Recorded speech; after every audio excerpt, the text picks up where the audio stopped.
সূর্য হিমশীতল সুদীর্ঘ রাত তোমার প্রতীক্ষায়।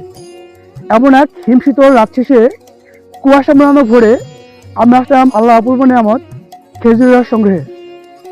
আমরা এখন কথা বলবো এই বাগানের মালিকের সাথে। আমার নাম সৌরভ বাদারি। আমার গ্রাম চরফাতে বাহাদুর, ইউনিয়ন শিকারমঙ্গল।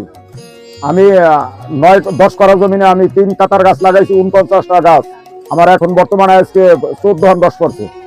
আমার 6,000, 6,500, 7,000 টাকা করে ইনকাম আছে আল্লাহর রহমত। আমি অনেক লাভে আছি আল্লাহর রহমতে। আচ্ছা কাকা, আপনি হচ্ছে যে ফুটবল জমির সাথে যে খেজুর গাছ, যে এই প্ল্যান্ট আপনার মাথায় কি করে আসলো?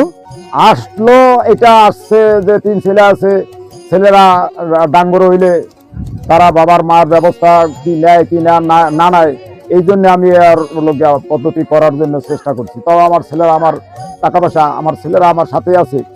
মানে এখন লাগাইছি, মানে আশা করি লাগাইছি। আবার ব্রেন্ডে ধরছি যে আমি গাছ করি, আমার আব্বাও গাছ করছে, আমিও গাছ করছি। আসলে এই যে ফসলের জমির সাথে খেজুর গাছ, এটা তো হচ্ছে আমাদের এলাকায় দেখা যায় না সচরাচর।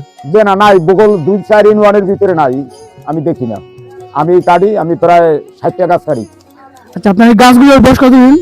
এই গাছগুলোর বয়স এই বছর 2 কাঠা আছে, ওই আর 7 বছর বয়স। আচ্ছা, প্রতি গাছে আপনার কতটুকু রস পড়ে?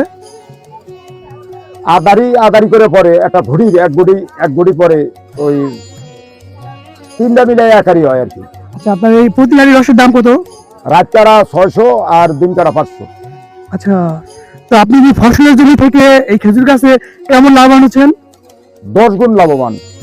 জমির ফসল থেকে আর খেজুর গাছের বাগানে 10 গুণ লাভবান আল্লাহর রহমত।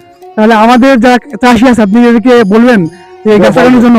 বলবো, অবশ্যই বলবো, যাতে আমরা দেশ আগাইতে পারি।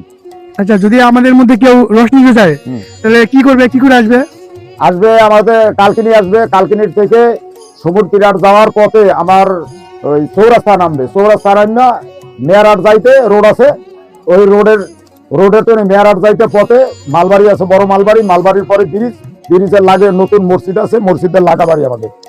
যদি কেউ ফোন করে আগে রসের কথা বলে, আপনি কি রাখতে পারবেন? হ্যাঁ, যে পারবো। ফোন করে ওই নাম্বারে ফোন করলে আমি রাখতে পারবো। যদি কষ্ট করে আপনি নাম্বারটা বলতেন। 01733 547 528। ঠিক আছে, আপনাকে ধন্যবাদ।